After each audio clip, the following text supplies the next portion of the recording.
E aí, pessoal, boa noite. Quem estiver ao vivo, por favor, só deixe um comentário confirmando que o som e o vídeo estão aqui para que a gente possa dar início. Já vi aqui. Boa noite do Igor, da Larissa. Chegou agora o César. O Eigiro. Larissa confirmou, tudo ok. Então, vamos responder as dúvidas de vocês, tá? Vão mandando aqui no chat que eu vou pegando aqui para responder, tá bom? Então, boa noite a todos.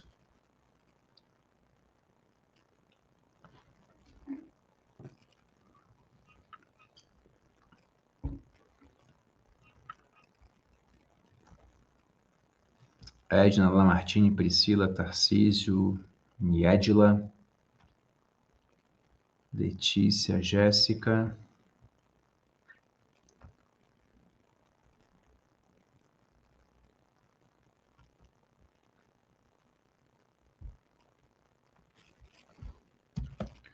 Só abrir aqui. Sei que vão perguntar.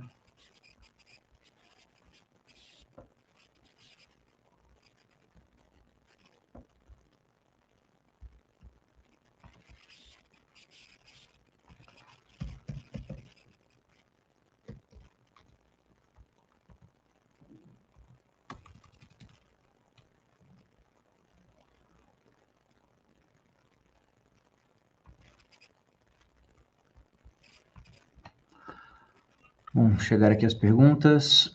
Tarcísio. Bruno, sobre o fato de BlackRock e Morgan Stanley estarem limitando resgates em fundos de crédito privado, indica só o funcionamento normal dos gates de liquidez ou já é sinal de estresse mais sério desse mercado? E, diante disso, até que ponto faz sentido o investidor brasileiro, pessoa física, aumentar a exposição a crédito privado agora? Bom, crédito privado lá nos Estados Unidos é bem diferente do crédito privado aqui no Brasil, né? Mas aqui a gente está tendo vários problemas por conta dos juros mais altos. Então, quanto a essa limitação de resgate lá, eu não vi nada de anormal até agora. Talvez seja uma questão de fundo, descasamento de prazo, tá? Eu vi muito por alto essa questão de eles estarem limitando lá.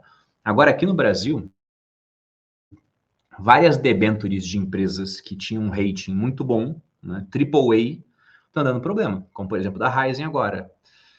Justamente por isso, para quem já chegou no módulo 3, eu falo que eu não gosto de debênture individual. Ainda mais de empresas não listadas em bolsa. As listadas em bolsa você tem mais visibilidade dos dados, mas ainda assim você pega uma debênture e se você não pretende ficar com ela até o final, você provavelmente vai se dar mal. Tá? Porque ainda que a marcação a mercado venha te favorecer, na hora de vender aquilo não tem liquidez, você não consegue vender a hora que você quer, para você vender você tem que topar uma taxa mais baixa, então quase sempre você perde dinheiro. Por isso, ao invés de debêntures, é melhor pegar fundos de infra. Você não tem essa questão de falta de liquidez, você pode vender na bolsa quando você quiser, você tem os dividendos isentos, que esses fundos pagam geralmente mensalmente, você tem uma equipe que já analisa os debêntures que estão dentro do fundo, e é melhor do que fundos que não são listados, porque o fundo não listado ele pode ter um problema de descasamento de ativo e passivo. Né? O que seria isso? Isso pode gerar até um problema na hora de devolver o dinheiro, se muita gente pede resgate ao mesmo tempo. Isso seria um problema que ele é ocasionado porque o fundo ele investe em vários ativos que têm prazos longos. Você pega uma debênture de infraestrutura, pode ter 10 anos de prazo, 7 anos de prazo, 5 anos de prazo. E o fundo não tem 5 anos como prazo para resgate, né? Geralmente ele tem lá um período de 15 dias, 30 dias. Então, quando muita gente pede resgate, ou seja, esse é o passivo do fundo, é a obrigação que eles têm, os ativos que eles têm são todos de longo prazo, ele é obrigado a vender esses ativos no mercado geralmente estressado, que é quando muita gente pede resgate ao mesmo tempo. E aí esse descasamento acontece. Já um produto listado em bolsa, não. Não tem descasamento, porque para você vender tem alguém querendo comprar. Simplesmente assim. Ah, mas eu vou ter que vender por um preço mais baixo quando o mercado cai. O nome disso é marcação a mercado, isso vai acontecer, tá? Mas eu teria muito cuidado em pegar debêntures individuais, em pegar CRIs individuais, em pegar CRAs individuais. Eu simplesmente acho que não compensa. Pô, mas a taxa é mais alta que a do Tesouro. Sim, a taxa tem que ser mais alta. Se fosse igual ou mais baixa, aí definitivamente não compensaria. Mas mesmo com a taxa mais alta, muitas vezes um fundo de infra vai dar a mesma taxa com menos risco, tá? E Pensando em crédito bancário, eu sou um cara que pega cada vez menos CDBs. Prefiro cada vez mais produtos listados em bolsa, exceto CDB de liquidez diária, né? Mas esses CDBs que pagam 110, 115, 120 do CD e travam seu dinheiro durante 3, 4, 5 anos, é crédito privado, é de banco. A gente viu vários bancos tendo estresse. Geralmente os bancos que pagam mais são aqueles que têm um pouco mais de risco, ou muito mais risco, como foi o caso do Master. Então, pode não compensar, tá? Pode não compensar. Eu acho que na renda fixa você tem que ser mais conservador nessa parte de crédito privado.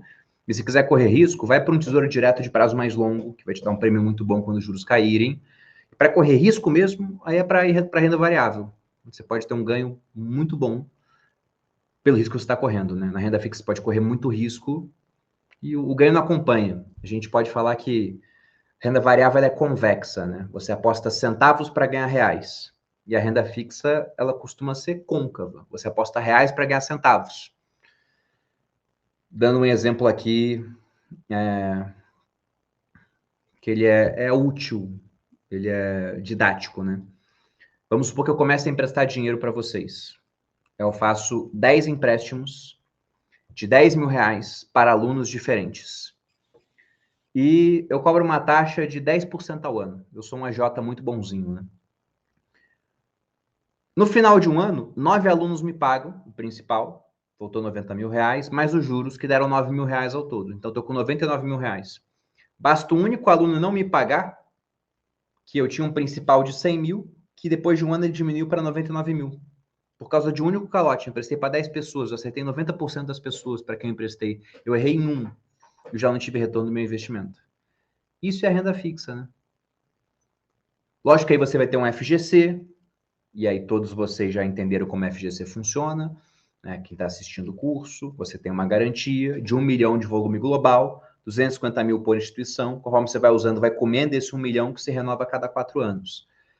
Muita gente usou agora por conta de Master, mas isso, gente que não era aluno aqui, ou virou aluno depois que já tinha alocação no Master, porque eu falo mal do banco há muito tempo, né? Que eu não confio no Master. Mas para renda fixa que não tem FGC, debenture, CRI, CRA, alguns COIs com propostas de renda fixa, aí não tem, sabe, salvação. É uma operação errada que come um belo retorno na sua carteira. Na renda variável as coisas podem dar errado? Podem, mas aí você sai quando você quiser. Esse prejuízo você pode usar para compensar ganhos em outros ativos, né? Teve prejuízo com a ação, você pode compensar com ETF, com ações, com BDRs. Se foi com fundo imobiliário, né? Com Fiagro. Então, eu acho que é uma classe melhor para você arriscar do que querer arriscar na renda fixa para ganhar 1% a mais no CDB de um banco ruim, tá?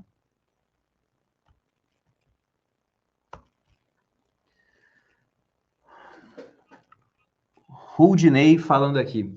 A queda da bolsa hoje, oportunidade ou o fundo ainda está longe, né? Bom, a nossa bolsa ela subiu bastante, se você pega desde o ano passado, e nada sobe em linha reta, nem cai em linha reta. O mercado ele sobe caindo e ele cai subindo, tá? Então, o Bitcoin, por exemplo, ele caiu e deu uma subida agora. Eu acho que ele vai voltar a cair. A bolsa, ela subiu e deu uma queda agora. Eu acho que ela vai voltar a subir. Acho que são direções opostas ao longo desse ano. Mas isso são tendências de curto prazo. Se você pergunta para mim, tá, e para o Bitcoin? Eu sou altamente comprado em Bitcoin. Acho que você tem que estar aproveitando esse momento agora para comprar. Não tudo de uma vez, porque se você for acreditar nos ciclos do Bitcoin, a gente deve ter um mercado de baixa até o segundo semestre. Quem acredita muito nisso, acho que vai cravar outubro, igual foi nos ciclos passados. E no caso da Bolsa, também depende de aspecto eleitoral, mas a situação do Lula ela está difícil em termos de pesquisa para reeleição, muita rejeição, e rejeição é fiel, né? Aprovação ela muda de tempos em tempos, rejeição não. Eu sou altamente rejeitador de PT, eu não vou votar no Lula. A não sei que ele fale que o Bitcoin é mais oficial, não tem mais imposto de renda sobre ele. Aí talvez eu mude meu voto. Mas como isso não vai acontecer, eu não vou votar no Lula, tá? Então quem rejeita é mais fiel do que quem aprova. E não é que a nossa bolsa só vai andar se a gente trocar a pessoa que vai sentar na cadeira presidencial. Nós temos 3 fatores que são muito positivos para o nosso mercado. Um deles é o aspecto eleitoral, que pode se confirmar ou não, tá? Então, excluindo esse, quais são os outros 2? Um dos fatores é uma tendência internacional de dólar mais fraco. que é um objetivo do Donald Trump. Ele quer um dólar mais fraco, que ajuda a pagar a dívida pública americana de maneira mais simples e também deixa os Estados Unidos mais competitivos em termos internacionais, que é o que ele quer, né? Então, ele tem esse planejamento de um dólar mais fraco. Ele quer reduzir juros lá para o dólar ficar mais fraco. E o outro ponto, né? Esse dólar mais fraco, ele ajuda mercados emergentes. As moedas emergentes ficam mais fortes contra o dólar. Isso atrai mais investimento para países emergentes. E o outro ponto é o valuation na nossa bolsa, que não dá para falar que nossa bolsa ela está cara. Já não está mais tão barata quanto estava no ano passado, depois de subir praticamente 50%, quando você pensa no preço em dólar, mas ela ainda está aquém da sua média histórica. Sendo que em momentos bons, a bolsa ela passa da média, né? A média está lá porque você tem momentos que puxam para baixo, outros que puxam para cima, você cria uma média. Agora a gente está abaixo da média. A média de preço-lucro seria uma coisa próxima de 14, a gente está em uns 11, e pode ser que a gente chegue a uns 20, num cenário positivo. Então, eu acho que se você tem espaço na sua carteira, dentro da alocação que você definiu para si mesmo, digamos que você quer ter 20% em exposição à Bolsa Brasileira, a ações e fundos imobiliários, né?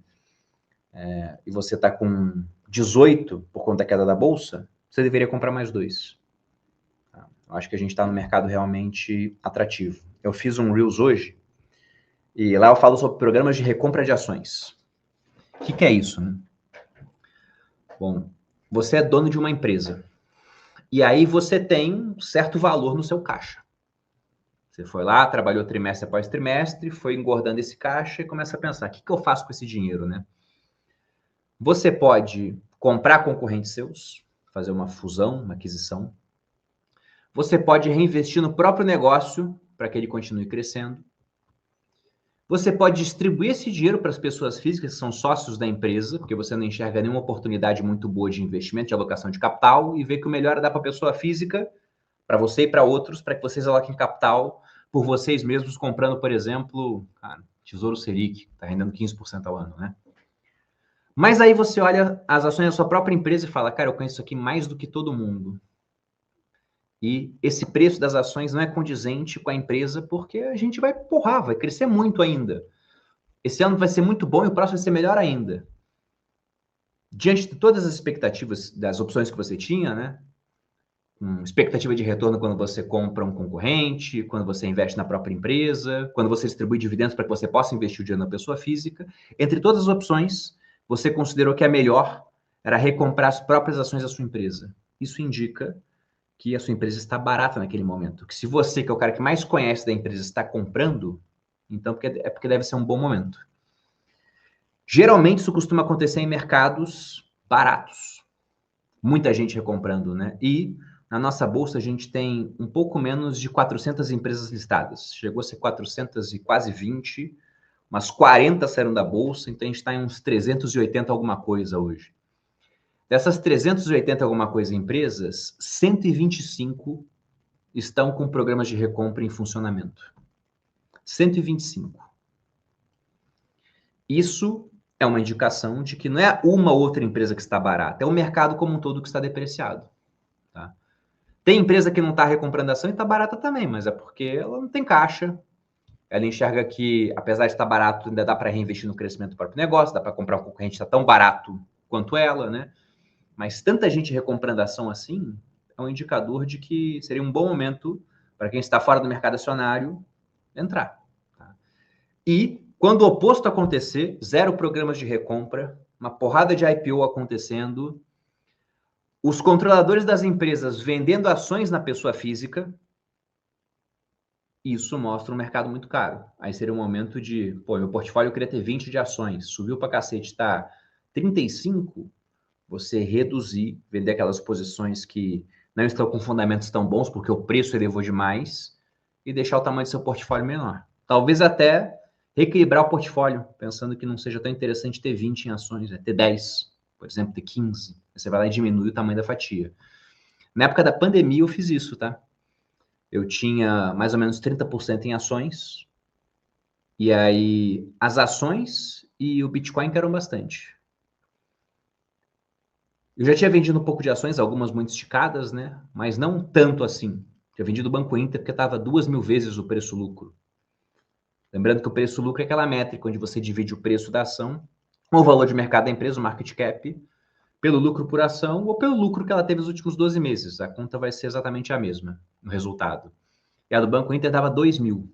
Ou seja, imaginando que todo o lucro ele fosse distribuído como dividendo e que ele permanecesse o mesmo ao longo do tempo, o preço que você pagou na ação, você levaria 2 mil anos para recuperar com a distribuição de lucros da empresa.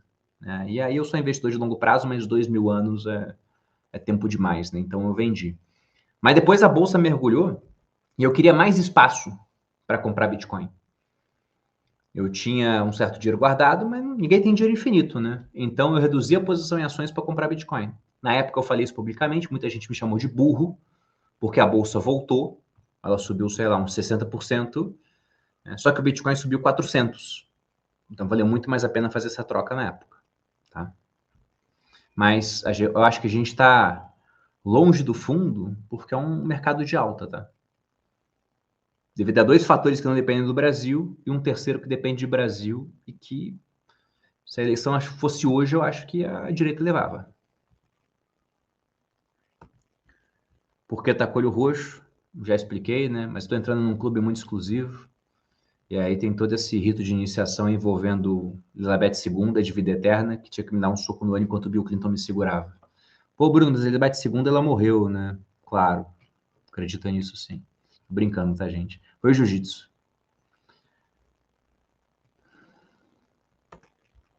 Comenta um pouco sobre a guerra e seus efeitos, principalmente no petróleo, né? A percepção sobre a guerra, se você pega o pessoal que olha mais para a geopolítica com mais propriedade, é que esse conflito, da maneira que está agora, se encaminha para ser um conflito mais breve. Tá? Então a gente deve ver uma normalização de preço de combustíveis depois que o conflito acabar. Lógico que você tem atualizações de tempos em tempos, e aí as coisas podem se prolongar se, por exemplo, os americanos colocarem tropas no Irã, o que não é o plano atual, até porque toda vez que bota tropa, você prolonga o conflito durante muito tempo, você gera repercussão negativa junto à opinião pública, os americanos terão eleições esse ano de meio de mandato, já tá difícil pro Trump, né? Imagina se ele colocar tropa americana lá, sendo que ele prometeu que não faria isso.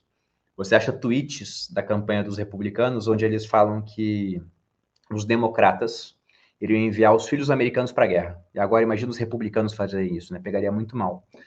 Então, não tem dominação de território, imposição de força realmente, sem tropa a pé.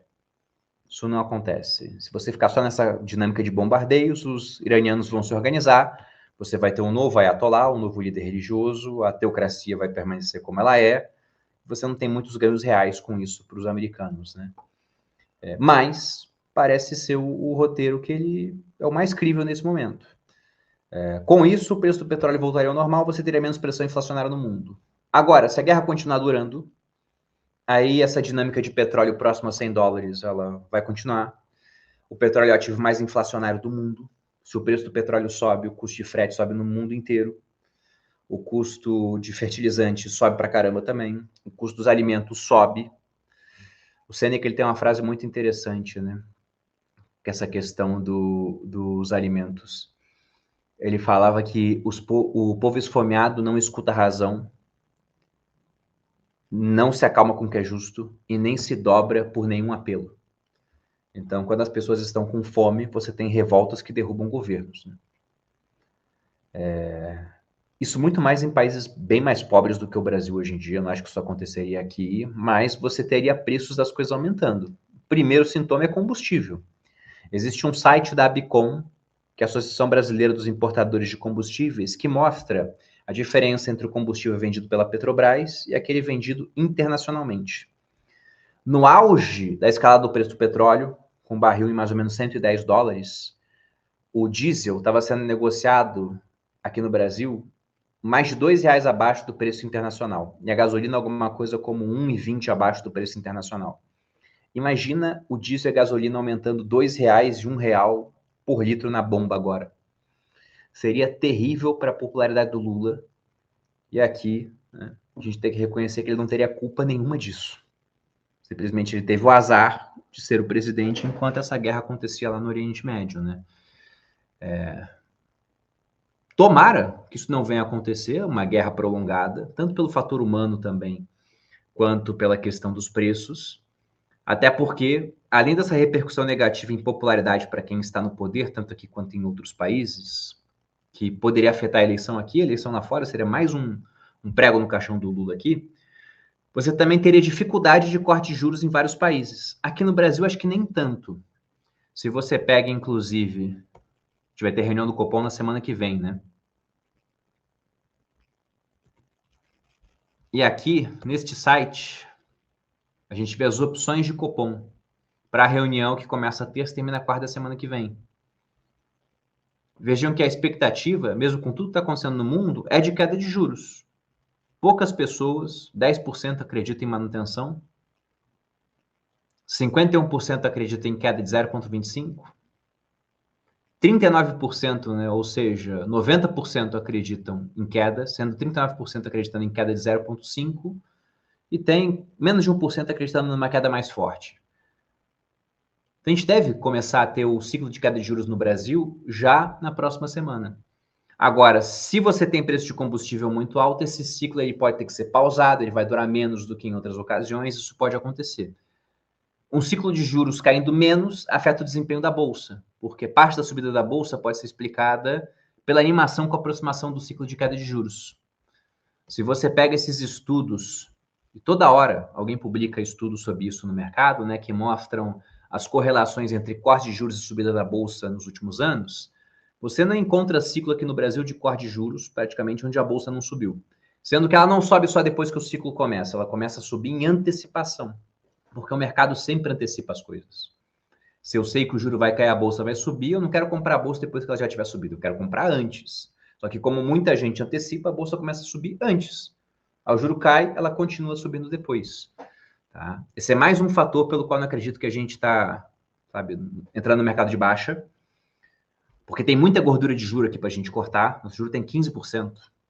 É muito juro real ainda.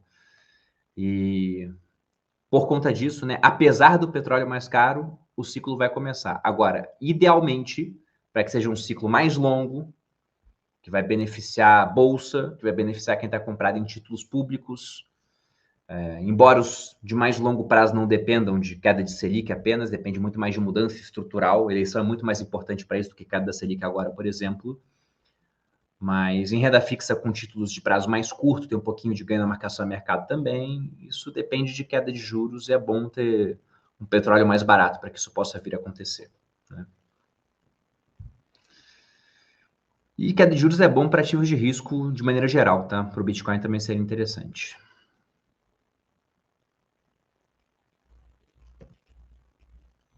O Igor falando, né? Quando devemos resgatar o lucro das ações? Vamos lembrar que não tem resgate, né, gente? Você vende as ações. Vende para alguém que quer comprar. É diferente de um CDB de um banco que você vai lá e fala para o banco, eu quero meu dinheiro de volta, e aí o banco te devolve, né? Você está vendendo o CDB por banco de volta, digamos assim, tá? Mas o que eu acredito é que em mercados caros, você pode reduzir percentual de alocação na sua carteira. Era 20, se levou para 10, por exemplo. Zerar, eu acho que não vale a pena, a não ser que o mercado seja muito esticado, tá?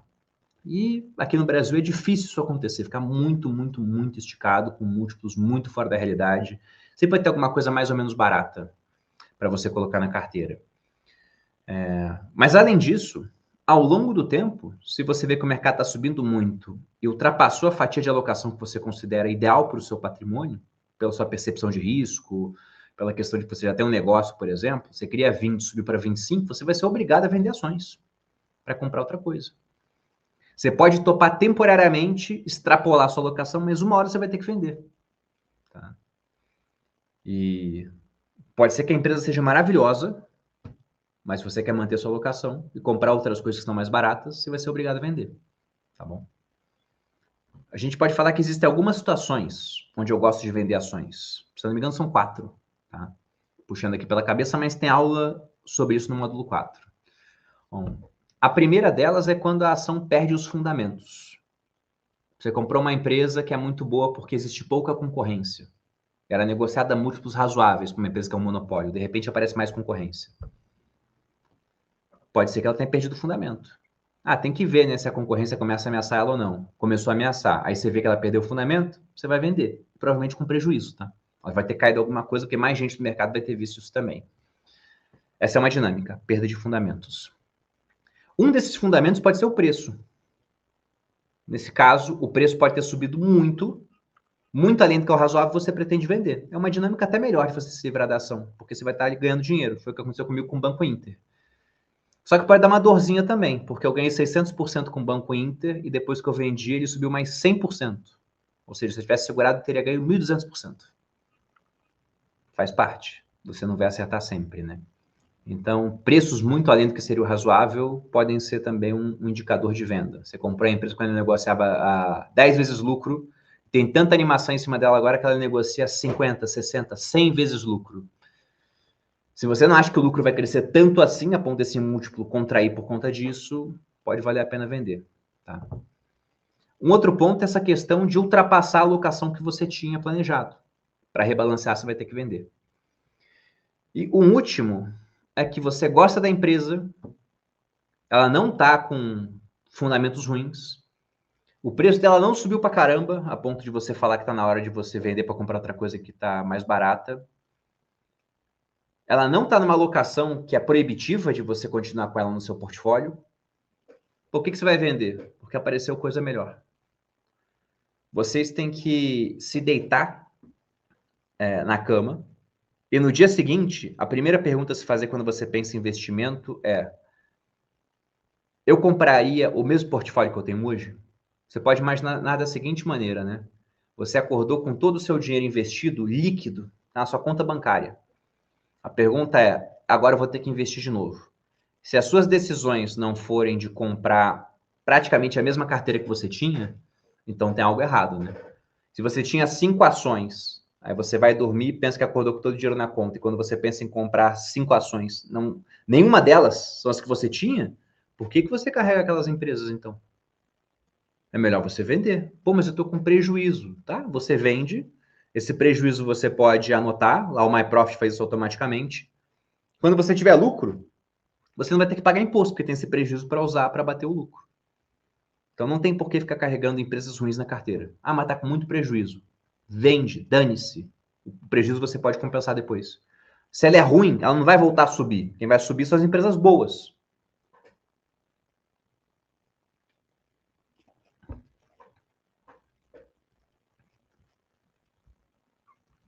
Qual a sua opinião sobre Cosan, oportunidade ou armadilha, né? É um grupo que se alavancou muito, exemplo de Ryzen. E empresas muito alavancadas, quando os juros começam a cair, elas tendem a subir, tá? Mas isso acontece mais com ciclos mais profundos de queda de juros. A gente não sabe o tamanho do ciclo de juros que a gente vai ter no Brasil. Eu acho que tem coisa barata, não vou falar que é mais barato ou tão barato quanto, né? Com menos risco para você comprar. Pô, você pega lá um Itaú, olha quanto subiu nos últimos anos, né? Sem dor de cabeça. Para que comprar uma empresa que vai ter que passar por um turnaround, né? Não vejo muito benefício. Eu não botaria na minha carteira.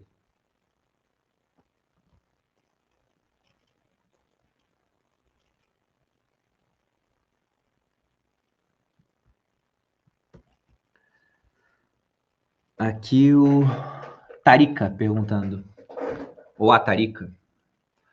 Pensando em um Brasil que um dia poderá existir de crescimento efetivo, há espaço para crescimento de investimentos em regiões diversas do Sudeste? Sim, né? Se você pensa em dinâmica de crescimento, ela acontece por, digamos, arbitragem. O que é isso? Você começa a ter crescimento em uma certa região, ou em um certo país, o que aconteceu no mundo pós-Segunda Guerra Mundial. Indústria americana bombando, Estados Unidos cresceu pra cacete. Aí teve a Guerra Mundial, Europa destruída, Ásia, uma boa parte destruída. Aí você pensa, tá, e agora, onde é que eu vou produzir? Né? Mão de obra americana cada vez mais cara, o Japão hiper barato, tudo destruído, e país de boa educação. Deixa eu criar fábricas no Japão. Sabe aquelas matérias que falam que a Nike produz nas Filipinas e em condições análogas à escravidão quando você pensa em remuneração, porque o cara ganha $1 a hora para produzir.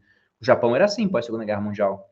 Só que muita gente colocando empresas lá, os próprios japoneses acumulando capital, passando a criar suas empresas também, daqui a pouco a mão de obra japonesa estava cara. Tira do Japão, leva para a China. Mesma coisa, mão de obra chinesa muito barata no começo, foi aumentando o poder aquisitivo do chinês, ele não topa mais empregos que pagam tão pouco assim, agora a mão de obra está ficando mais cara. Vai para Vietnã, vai para as Filipinas, vai para a Indonésia. O mesmo movimento vai acontecer por lá. Assim como aconteceu também na América Latina. E uma hora fica mais caro de produzir, esse pessoal se manda para, por exemplo, África, onde isso vai acontecer ainda.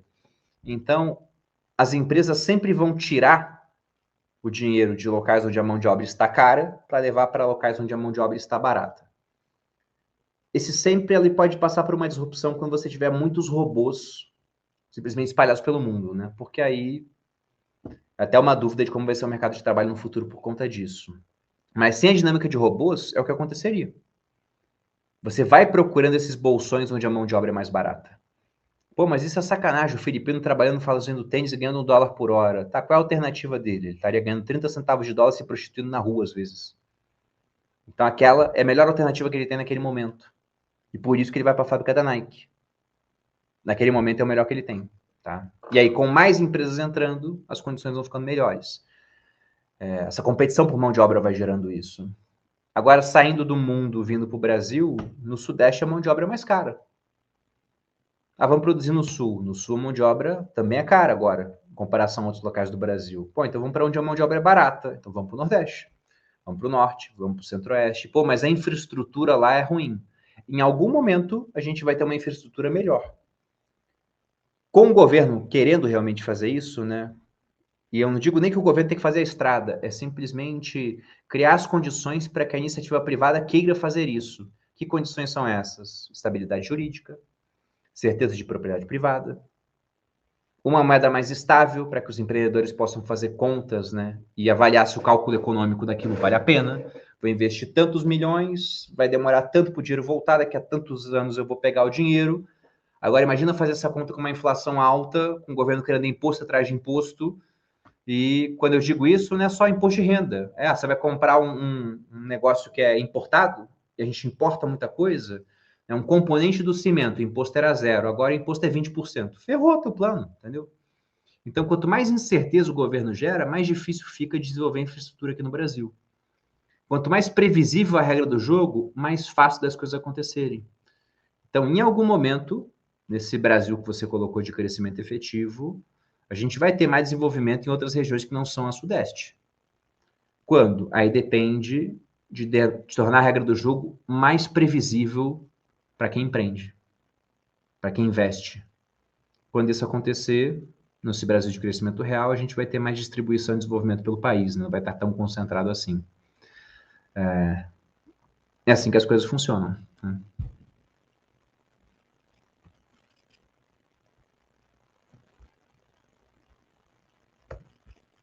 Bruno, como você vê a previdência privada na carteira do investidor? Previdência privada, o pessoal tem umas ideias muito erradas do tipo, eu vou me aposentar, então deixa eu fazer uma previdência privada. Então, tudo que ele pensa, né, que vai sustentar ele no futuro é a previdência. E eu acho que essa é uma ideia errônea. Não deveria ser assim, você está concentrando todo o seu investimento em uma coisa só. Na minha visão, a previdência ela é mais uma arma no seu arsenal. Quanto que eu acho que é interessante, assim, em termos de alocação? Ao longo do tempo, ela deve caminhar para alguma coisa próxima de 10% da sua alocação. Eu digo ao longo do tempo, porque no começo, principalmente para quem pode fazer um PGBL, que é aquela previdência onde você ganha 100 mil, você pode pegar até 12% disso, 12 mil, para investir na previdência. E ao invés de pagar 27,5% de alíquota sobre os 100 mil, você paga 27,5% sobre os 88 mil. Como isso já recolhe na fonte, para um funcionário público, um militar, para quem trabalha em empresas, então você ganha dinheiro de volta na sua declaração de imposto de renda. Nesse exemplo, voltaria uns R$ 3.300, se eu não me engano. Para você investir em algo que vai crescer ao longo do tempo e que simplesmente foi uma opção que a Receita te deu no seguinte sentido, né? A Receita chega lá e fala, você quer pagar todo o imposto sobre a sua renda hoje ou quer pagar uma parte só lá na frente? Aí você falou, só lá na frente. Tá, então combinado. E quando você for pagar, sabe que você tem um benefício, porque não vai ser 27,5%, vai ser 10% de imposto. Quando você pega uma tabela regressiva, né? Então vale muito a pena. Só que veja, se você investiu 12% da sua renda e você está seguindo a sugestão de orçamento que eu passei no módulo 2, onde você investe 25% da sua renda, inicialmente 5% para colchão financeiro, 10% para investimentos de longo prazo e 10% para liberdade financeira. No meu caso, o colchão já estava montado, investimentos de longo prazo era liberdade financeira, então ia tudo para liberdade financeira. Se eu invisto 25% do que eu ganho 100 mil, eu investi 25 mil reais. Mas se 12 mil vão para a previdência privada, veja que quase metade do que eu investi no ano está na previdência. Então ela vai ser quase 50% da carteira, mas ao longo do tempo. Você tem que tentar reduzir esse percentual para que ela fique uns 10%. Isso deve acontecer porque a sua renda vai aumentar, você vai conseguir investir mais dinheiro, né? E aí, com o tempo, aquilo vai se tornar menor, tá? Mas eu acho que previdência é muito bom, principalmente PGBL, desde que você escolha um fundo bom, que renda bem ao longo do tempo, mas até VGBL também é interessante, porque é um fundo de investimento sem come-cotas e com benefícios previdenciários e tributários. O que é o benefício tributário, né? É não ter o come-cotas, é só pagar imposto uma única vez lá na frente, numa alíquota mais baixa. E o previdenciário é o fato de que, se você quiser, você pode chegar para a seguradora, porque toda previdência tem uma seguradora por trás, e falar: seguradora, juntei 1 milhão na previdência, eu quero comprar um fluxo de renda vitalício para mim. Você pode fazer esse tipo de coisa. Ou deixar isso para um herdeiro, por exemplo. Então é muito customizável o que pode ser feito com previdência. Não tá bom, não precisa nem tirar o dinheiro para pagar imposto e botar em outra, faz portabilidade. É um investimento muito, muito bom para quem entende como ele funciona, tá? Seria melhor ainda se o governo aqui fizesse como é nos Estados Unidos, porque lá você não tem limite para você investir nas contas, né? 401, 401k, né? 401k, acho que é o nome que eles chamam lá, né? Você pode investir, se eu não me engano, é meio que liberado. E aí você compra o que você quiser lá dentro. Aqui não, você tem previdência, tem esse limite de 12% e a previdência é administrada por um fundo, não é você mesmo que faz. Tá? Então poderia ser ainda melhor? Poderia, mas do jeito que é eu já acho muito bom. Muita gente não faz só porque é ignorante sobre o assunto, não entendeu como funciona. Tá? Mas eu acho que para a grande parte das pessoas há um espaço para a previdência. Até porque no final da vida a previdência vai ser muito útil na hora da sucessão. Vou dar um exemplo aqui, batendo na madeira 3 vezes, não estou desejando mal para ninguém, mas vamos pegar o caso do Luiz Barsi, um investidor pessoa física na nossa bolsa, né? O Barsi, eu não sei o patrimônio dele, mas eu chuto que deve ser alguma coisa na ordem de $1 bilhão. É até curioso isso, né? O Barsi, ele é tido como o Warren Buffett do Brasil. O Buffett tem um patrimônio de o quê? Uns $180 bilhões, $150 bilhões, por aí, alguma coisa entre esses números. Isso aconteceu porque o Buffett é 150 vezes mais inteligente do que o Barsi? Não. O nível de inteligência deve ser muito próximo. Talvez o Barsi seja até mais inteligente do que o Buffett. Isso aconteceu porque o Buffett escolheu um mercado muito mais vencedor do que o Barsi. O Barsi investiu só no Brasil. O Buffett investiu majoritariamente nos Estados Unidos, mas também explorou oportunidades ao redor do mundo.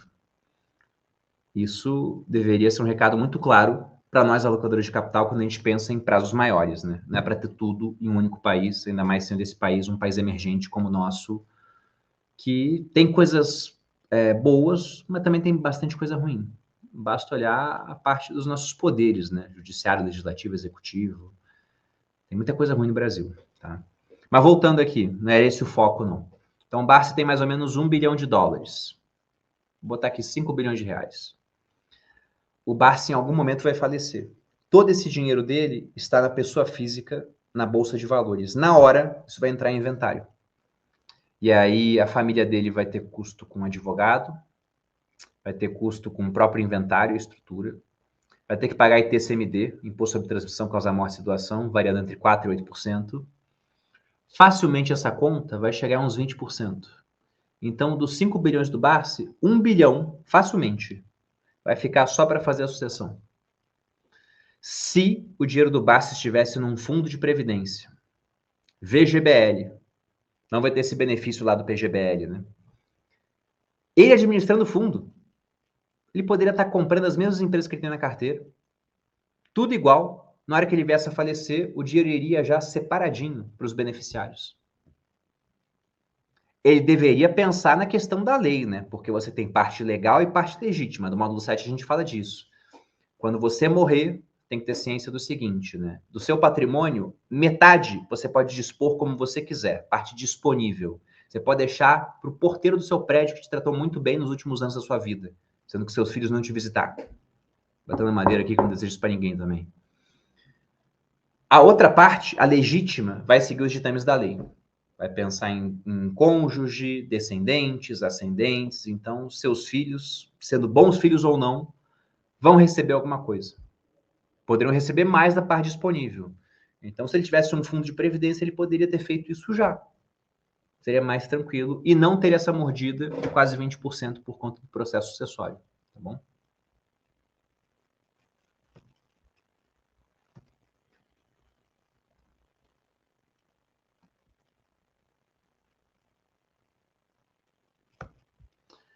Ainda de previdência, o Igor perguntou, ele tem investimento em previdência privada atrelado à renda fixa. Ele considera esse investimento em qual fatia da pizza? Pessoal, previdência privada não é um ativo. O que eu quero dizer com isso, né? Previdência privada é uma casca, ela é um veículo de investimento.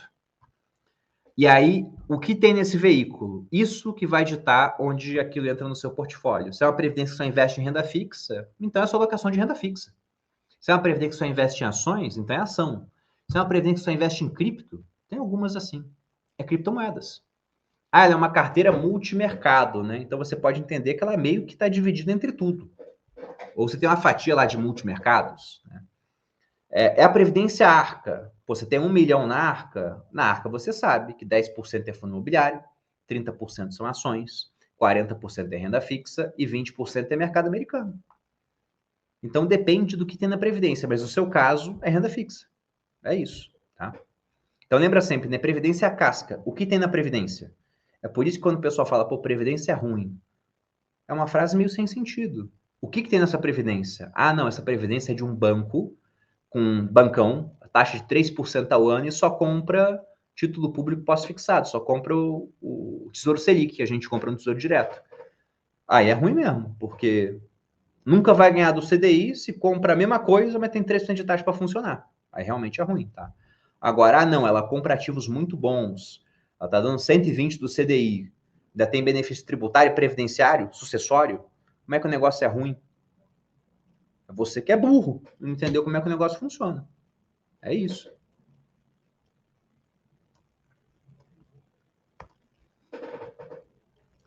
Aqui o Marcelo falando.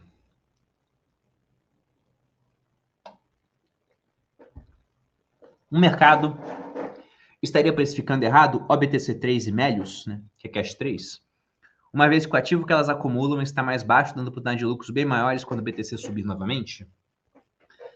Eu sou dessa visão. Eu posso estar errado, e o mercado está certo, que essas empresas elas têm que valer pouco agora, né? Contextualizando, o BTC, que é Orange BTC, ela é uma empresa que foi criada em outubro do ano passado. Aliás, ela foi criada antes, mas ela estreou em bolsa em outubro do ano passado. Ela fez um IPO reverso. O que é isso, né?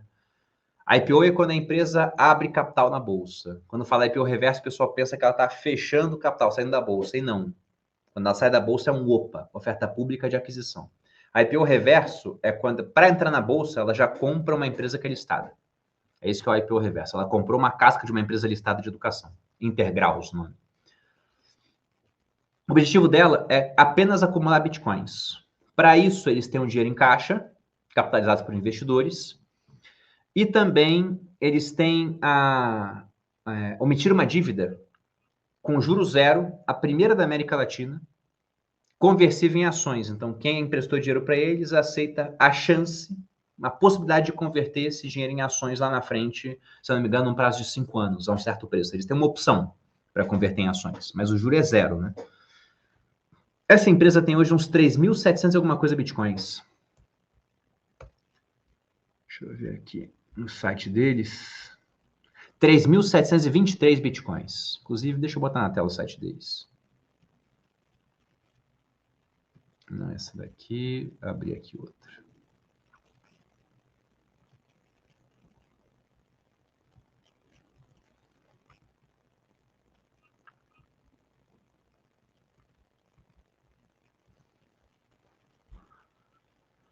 Tá, aqui, ó.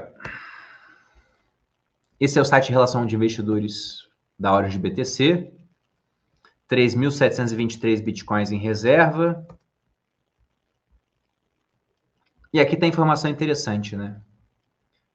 O NAV, Net Asset Value, dessa empresa, ou seja, o quanto eles têm de ativos, sendo que os ativos deles são bitcoins, é de 1,3 bilhão. Vamos arredondar assim. Enquanto o Enterprise Value da empresa é de 1,2 bilhão. Bruno, o que é Enterprise Value? É o valor de mercado? Não. O Enterprise Value é realmente o valor do negócio. Tá? Então, o seu negócio vale 1 bilhão. Só que você tem 100 milhões em dívida. E você tem 200 milhões em caixa. Se alguém for comprar o teu negócio, veja que ele vale 1 bilhão, mas tem 100 milhões em dívida. Então, digamos que o valor dele será 900 milhões, mas tem 200 milhões em caixa, 100 para pagar a dívida e sobra 100. Então, o valor do negócio, Enterprise Value, é 1 bilhão e 100 mil, e 100 milhões. Tá? Aqui é a mesma coisa, o Enterprise Value é o valor de mercado, menos a dívida, eles não têm dívida, simplesmente não há juros, né? Aliás, eles têm dívida, mas não têm juros, mas essa dívida entra aqui, o valor está ali. Então, é o valor do negócio, mais o valor da dívida, menos o caixa. Porque esse caixa ele está lá de graça, né? Você pagou 1 bilhão, mas volta 200 milhões para você. Então, quando você soma o valor de mercado mais a dívida, valor de mercado, 1 bilhão. Dívida, 121 milhões. E você subtrai o caixa, o que não está acontecendo ainda, porque eles não divulgaram caixa, vão divulgar agora no resultado trimestral, você chega a 1,2 bi. Então, você está comprando 1,3 bi de Bitcoin por 1,2. Há um desconto, que é esse MNAV, que é a divisão do Enterprise Value pelo NAV de Bitcoin deles, pelo quanto eles têm de Bitcoin, de 0,9. Ela está com desconto de 9% frente ao que ela tem de Bitcoin. Na verdade, um pouquinho mais do que isso, né? Porque no Enterprise Value o número vai ficar menor ainda, porque vai subtrair o caixa. Aí fica a pergunta, esse desconto é justo? Historicamente, quando você pega a MicroStrategy, que foi a primeira empresa a fazer isso, no mercado de baixa ela negociou com desconto, como está acontecendo agora com Orange, e no mercado de alta ela negociou com prêmio, que chegou a passar de 1,5 do NAV. Então, imaginando que aqui você compre 0,9, que uma hora esse prêmio vá para 1,3, isso sem contar a variação do preço do Bitcoin, tá? Imaginando que ele esteja com o mesmo preço, mas o mercado virou de negativo para positivo. Você está falando de um retorno de 44% além da subida do preço do Bitcoin. Eu acho uma bela atratividade. E com o Cash 3, aí a coisa é diferente, né? Cash 3 tem um negócio operacional, que é o negócio de Melios. O resultado do quarto trimestre do ano passado ainda não saiu. Mas você pode entrar para ver os resultados do terceiro tri do ano passado. Vou abrir aqui, ó. Só os destaques.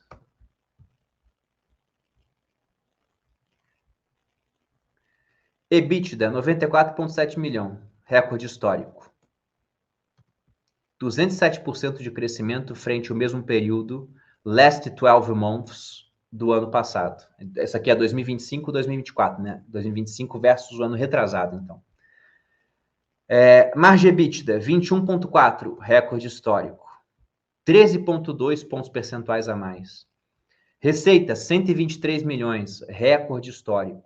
A empresa bateu uma série de recordes. Uma série de recordes. Tá, e quanto que vale o negócio de Melios hoje? Deixa eu atualizar isso aqui. 373 milhões. É o que vale o negócio de Melios. Só que deste valor, você tem quase 70 milhões que é caixa. 67. Então vale 305 milhões descontando caixa. Mas desses 305 milhões, você tem os bitcoins que Melios tem. Melios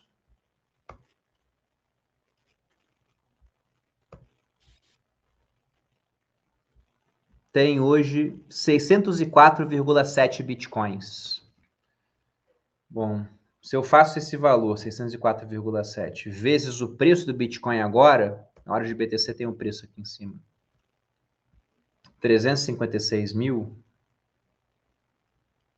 dá 215 milhões. Então, voltando lá no preço de Cash 3, 373 milhões, menos 67, dá 305, menos 215 milhões, dá 90 milhões. Seria o valor do negócio quando você tira a caixa e, vamos botar que o Bitcoin é um equivalente de caixa, porque é mesmo, né? Você pode vender o Bitcoin quando você quiser. Ele vira caixa instantaneamente. Então, todo negócio de Melius está precificado a 90 milhões. Quando você olha os indicadores de Melius, se você não sabe fazer conta, você fala, pô, estava negociando a 6 vezes lucro. Não. Porque se você olha, tirando o preço do Bitcoin e o caixa, sobra 90 milhões. Tá, vamos pegar o EBITDA que a gente viu ali, né? Está negociando a 4 vezes EBITDA. Não, se ela vale 90 milhões. Tá. E o EBITDA foi de 94, ela está negociando a menos de uma vez o EBITDA. O lucro deles, acho que não está aqui, mas foi um lucro de uns 50 milhões. Está negociando, ao invés de ser 6 vezes lucro, a 2 vezes lucro. Não por acaso, Melius, no ano passado, criou um programa de recompra de ações. E já recomprou uns 4,38% de ação. Tá aqui, ó. Comprou 4,9 milhões de ação. Sendo que o total da oferta de ações de Melius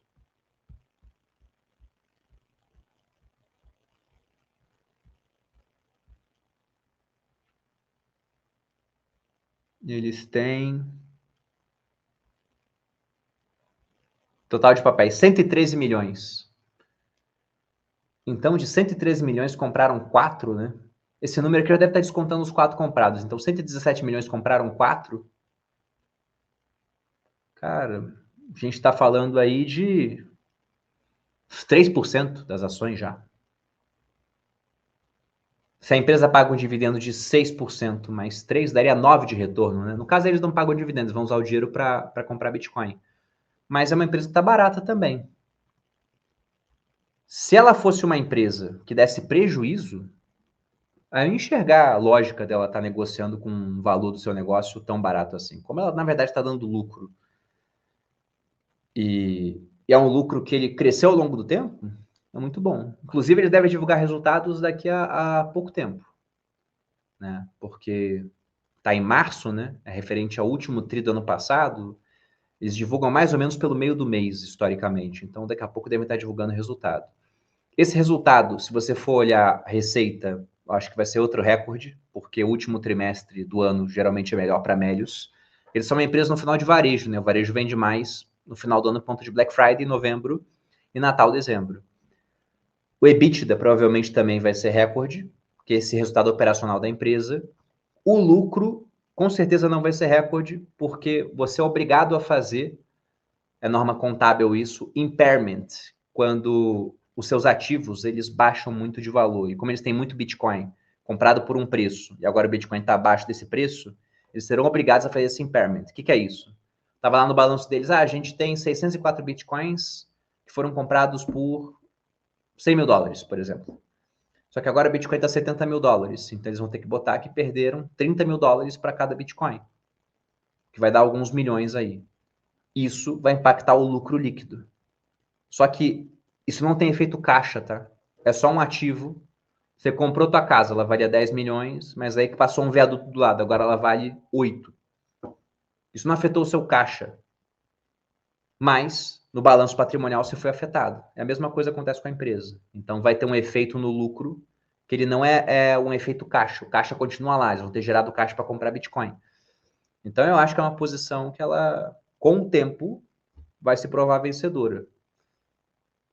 O negócio dele, só o negócio, sem contar Bitcoin ou caixa, se a gente pensar que ele deveria valer 5 vezes EBITDA, sendo que agora ele está valendo 1, é multiplicar por 5, né? Pô, pode ser que ele tenha problemas no meio do caminho, que surja mais concorrência, pode. Mas eu acho que na hora que o mercado de cripto virar para o lado positivo, ele vai ser negociado com um prêmio bem interessante. Eu acho. Mas eu posso estar errado, tá?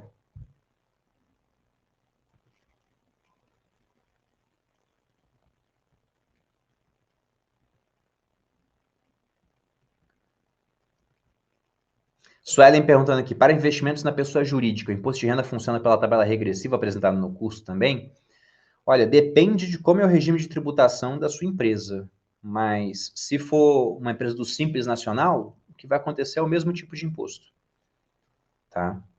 No investimento em si. Agora, lá na contabilidade, os caras, quando vão apurar o seu DRE, isso vai entrar no DRE, e aí, dependendo, no lucro real, por exemplo, o imposto acaba sendo mais alto, porque isso entra no seu lucro, e o lucro é tributado em até 34%, né?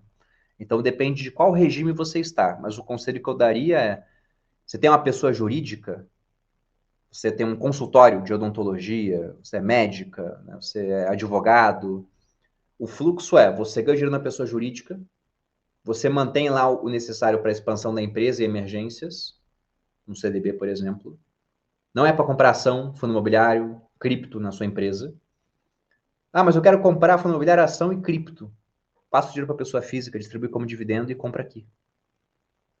Isso é o melhor, tá?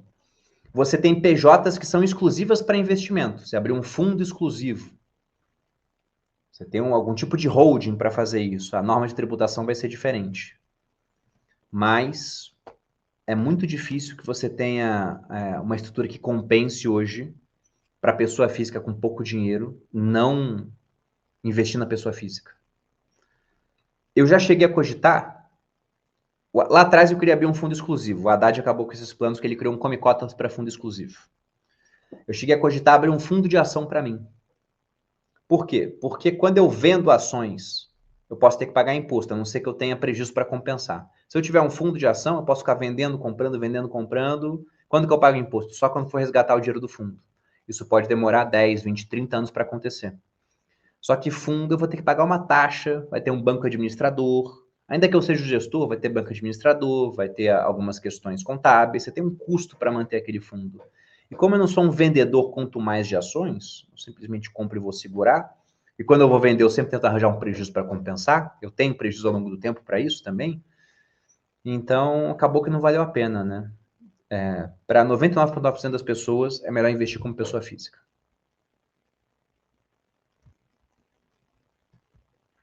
Já mostrei que a gente tem queda de juros prevista para a próxima reunião. Não é o que eu acho, é o que o mercado está indicando, né? Larissa perguntando aqui, qual o preço justo de horas de BTC? O justo para mim é que esse indicador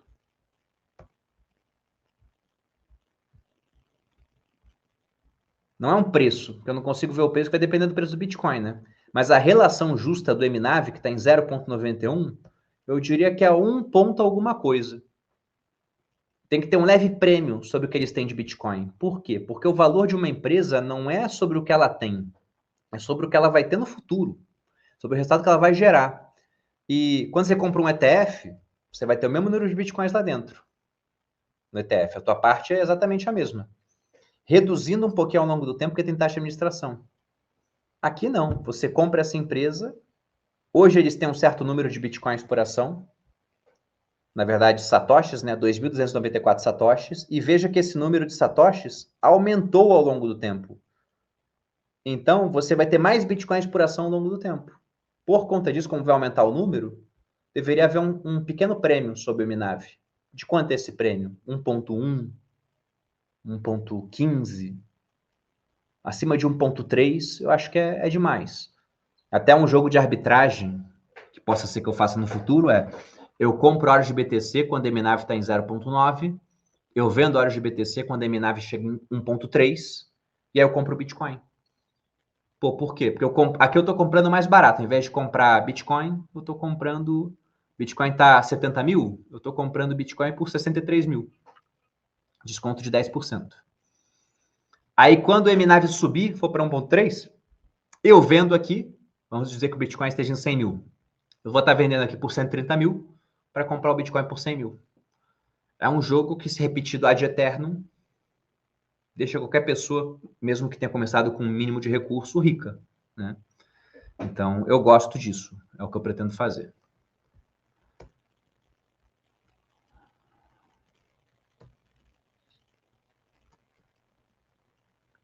E é isso, pessoal.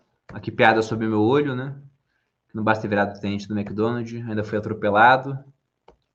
E que eu tava no jogo do Galo do Cruzeiro. Eu não vi esse jogo, mas só pelos comentários imagino que teve muita briga lá, né? Bom, gente, fico por aqui. Chegamos a 1 hora de live. Eu não quero também tomar mais do que 1 hora do tempo de vocês. Agradeço pela presença de todos. Eu sei que ficaram dúvidas ainda a responder. Basta vocês perguntar para os monitores, que eles vão dar os esclarecimentos lá na comunidade. Então, fica o meu conselho. Para quem não acessa a comunidade, acesse, lê as dúvidas dos colegas, interaja lá e vá assistindo as aulas do Viver de Renda, que isso vai gerar novas dúvidas. Vá para a prática, vai gerar novas dúvidas. Você vai para a comunidade, pergunta lá para esclarecer esses pontos. Tá? Eu fico por aqui, gente. Espero que tenham gostado da live. Desejo a todos uma ótima noite, uma boa sexta e um bom fim de semana. Valeu, pessoal. Até a próxima.